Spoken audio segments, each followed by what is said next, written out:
Welcome to the Marc Steiner Show here on The Real News. I'm Marc Steiner, and it's great to have you all with us. In early August, the Israeli government raided, at the crack of dawn, the offices of 6 Palestinian NGOs, claiming they were the front organizations for the PFLP, which is the Popular Front for the Liberation of Palestine. And despite that claim, the Israeli government has not revealed any proof that these organizations are even remotely connected to the PFLP, even after the European Union demanded such proof. Now, those organizations are the backbone of civilian public agencies, working with farmers, children, and fighting against the mass imprisonment of Palestinians. So these organizations, Al-Haq, Addameer, the Bisan Center, the Defense for Children International Palestine, the Union of Agricultural Works Committees, and the Union of Palestinian Women's Committees, had their doors sealed shut, their computers and all their equipment seized, and the leaders of all those organizations are still under threat of imprisonment themselves.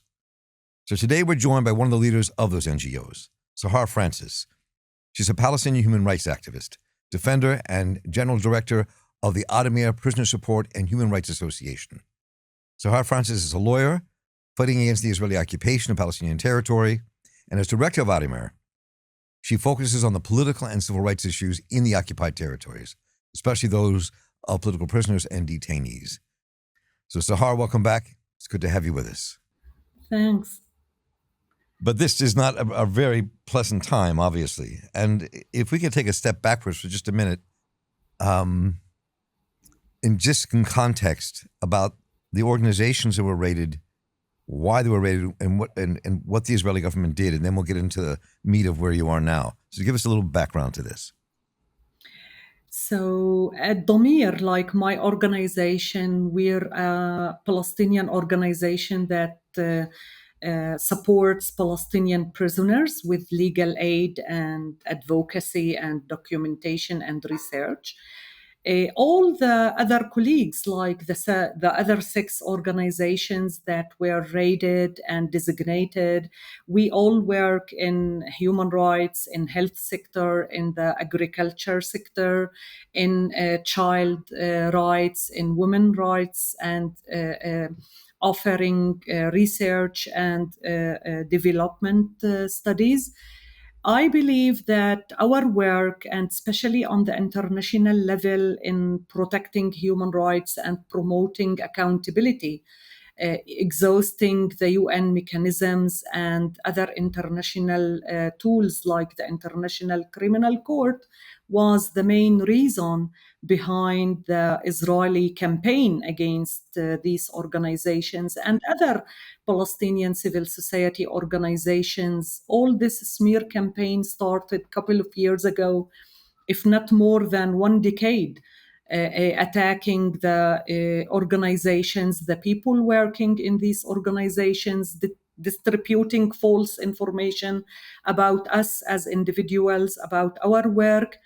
And it all failed actually to affect seriously our work. So I believe the last tool was in the hands of the Israeli authority is to use the anti-terror law and the military orders in order to illegalize us as organizations. And this is what happened last year, actually, last October.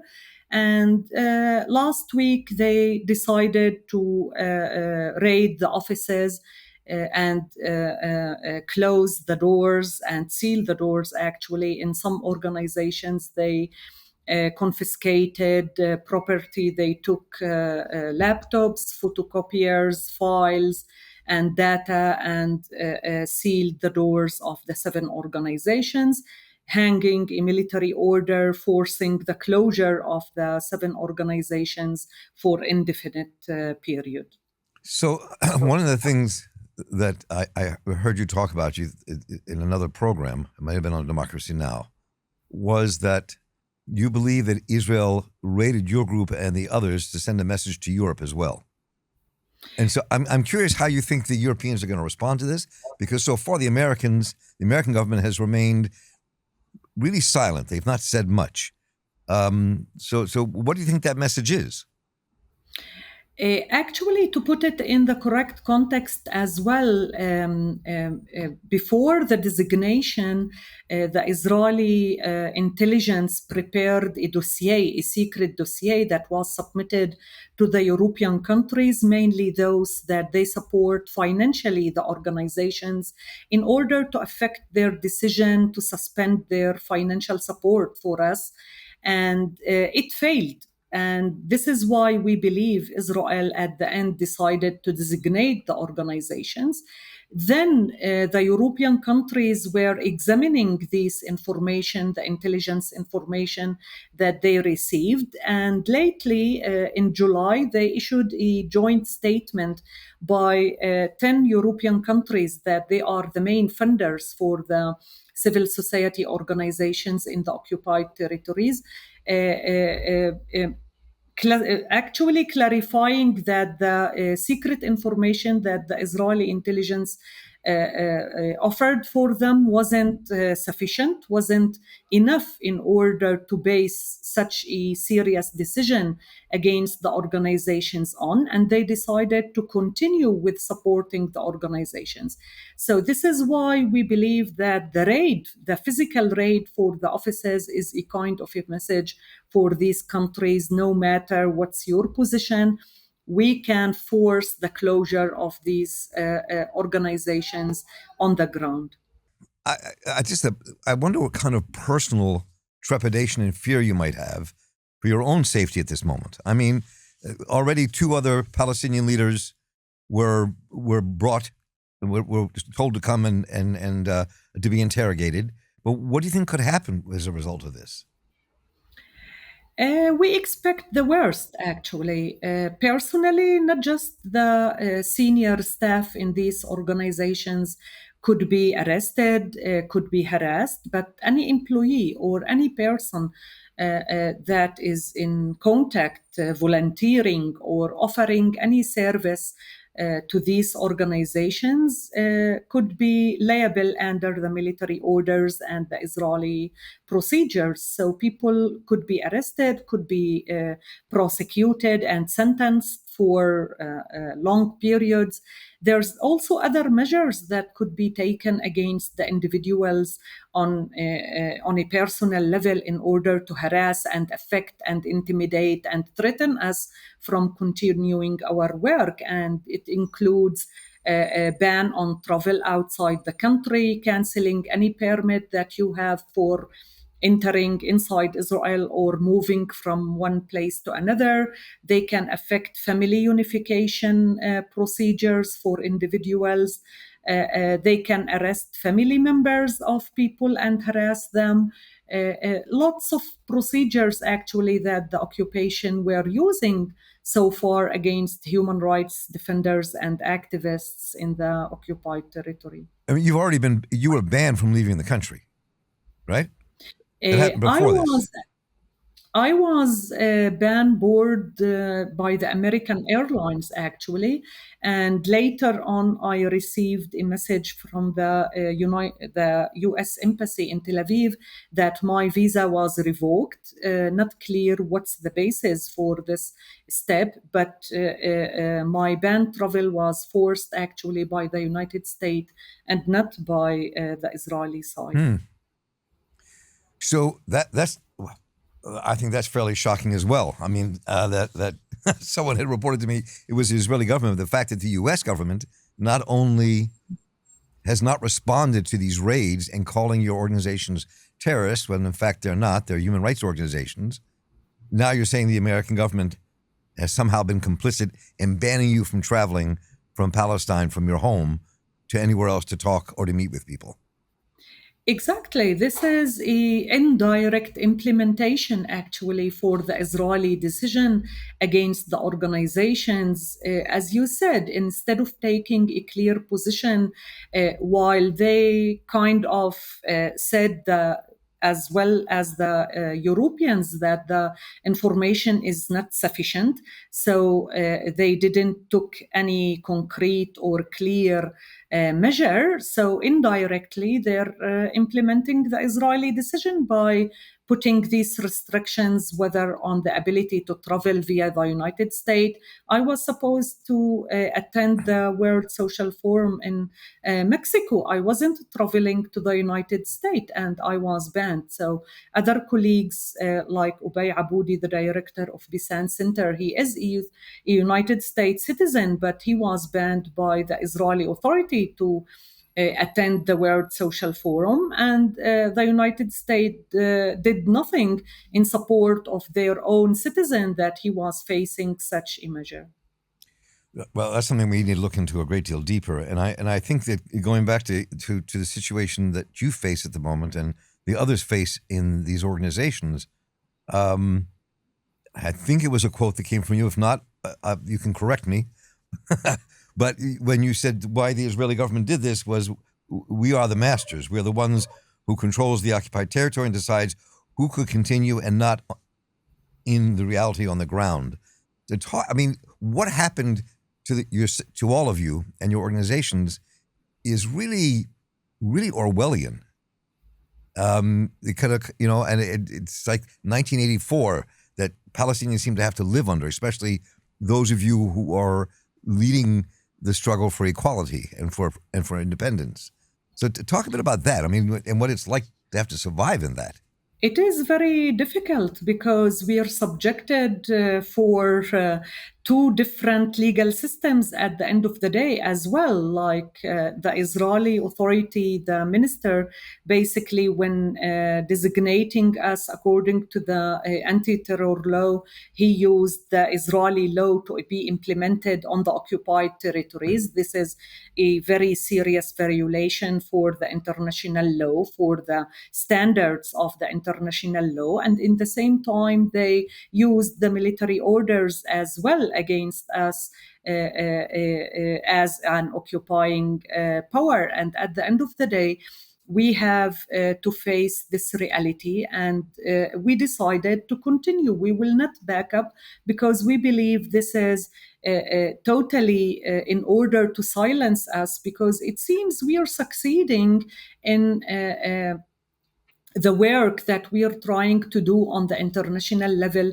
especially, as I said, on the accountability level, working with the UN different bodies, like highlighting the war crimes and the crimes against humanity and all the other serious violations that the Israeli occupation is committing systematically in the occupied territories. This is what makes the occupation worried from our work. It's not true that we are associated in any illegal activities or terrorist activities. And this is, it's very clear because for Addameer, we are existing for around 30 years and working on daily basis versus the Israeli system, the military courts or the prison system and so on. Why now out of a sudden we became a terrorist organization? It's totally connected to our work against torture, against arbitrary detention,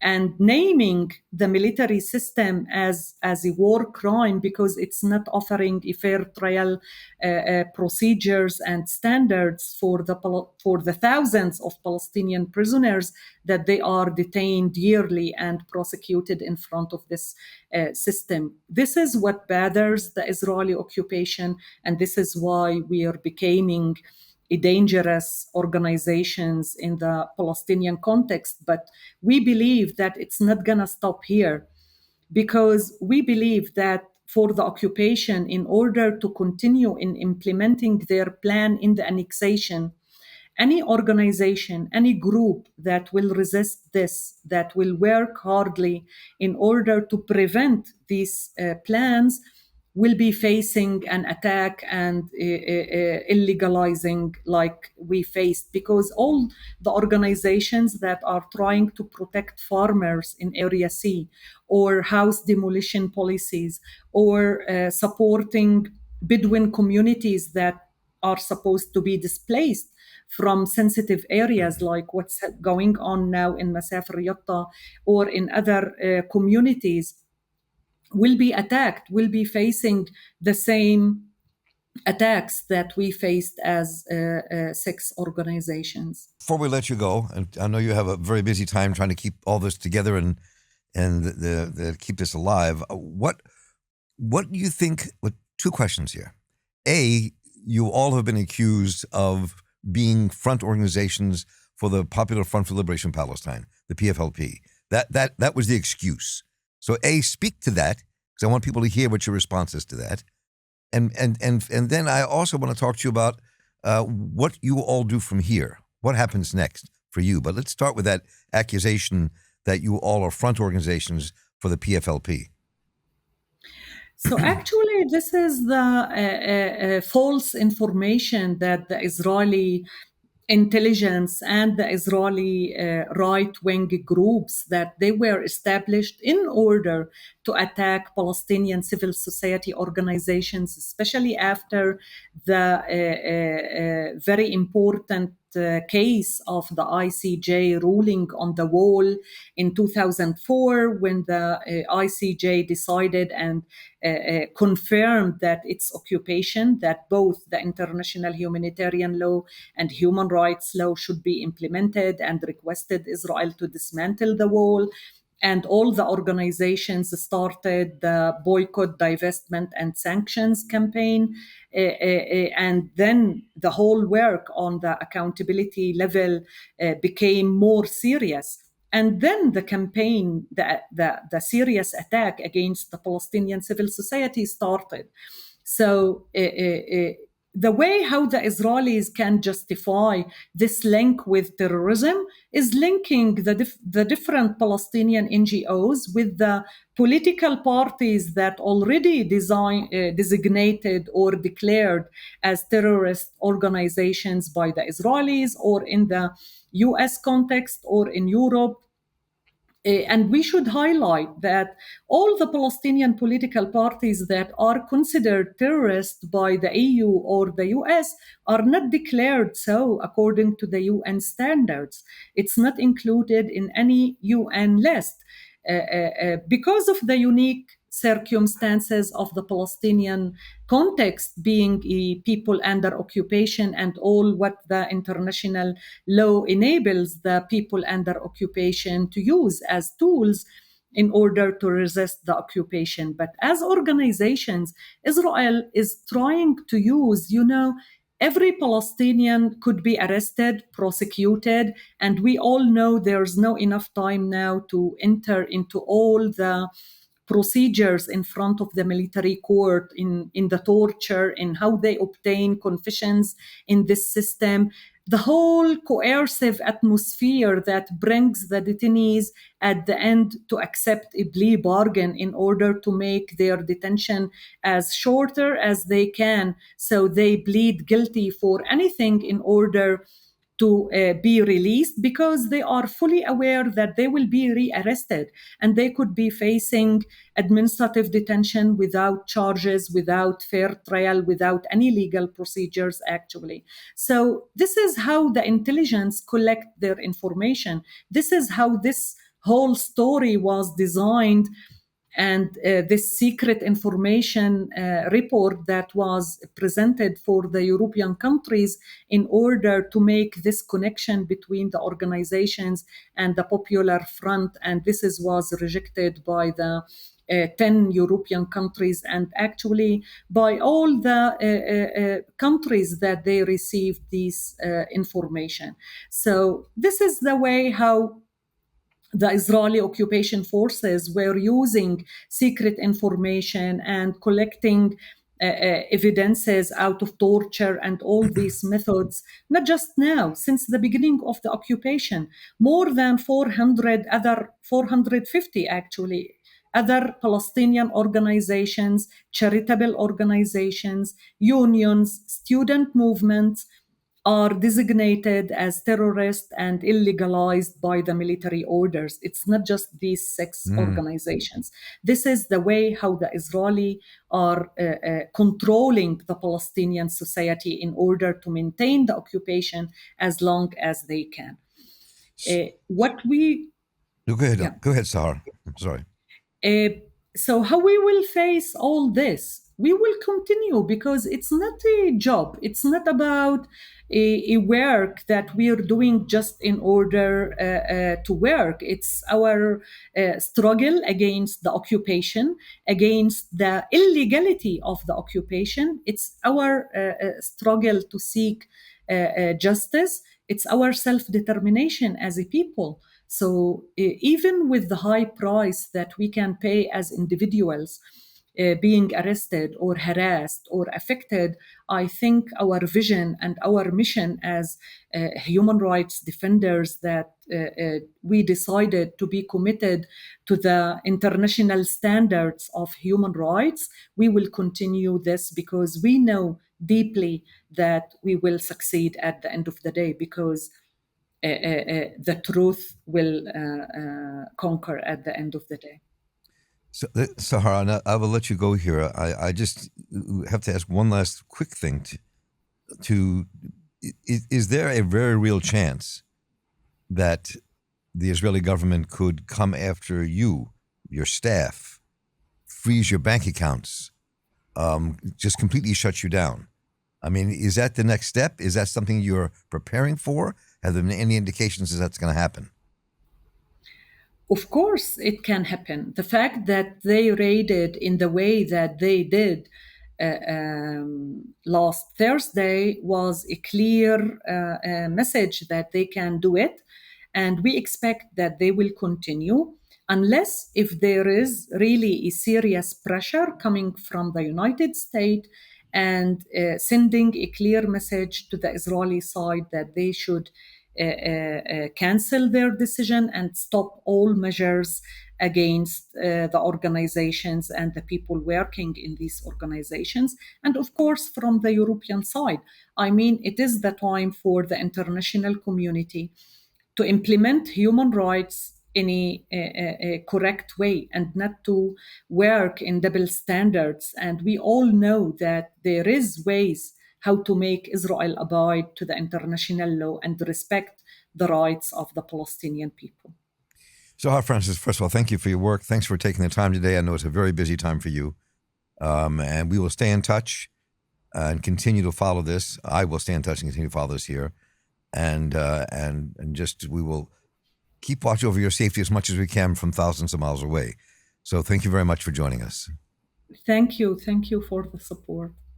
It will always be there. And as someone who is Jewish and formerly a Zionist and who had family who were killed in the Holocaust and people who sat in my living room with numbers on their arms as a child, knowing their stories in the Holocaust, this makes me and many other Jewish people stand up and say, no, not in our name.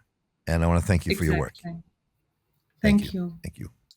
I hope you enjoyed the conversation with Sahar Francis from the occupied territories on the West Bank, where she heads Addameer. And once again, thank all of you for joining us today. And please let me know what you thought about what you heard today, what you'd like us to cover. Just write to me at mss@therealnews.com, and I'll get right back to you.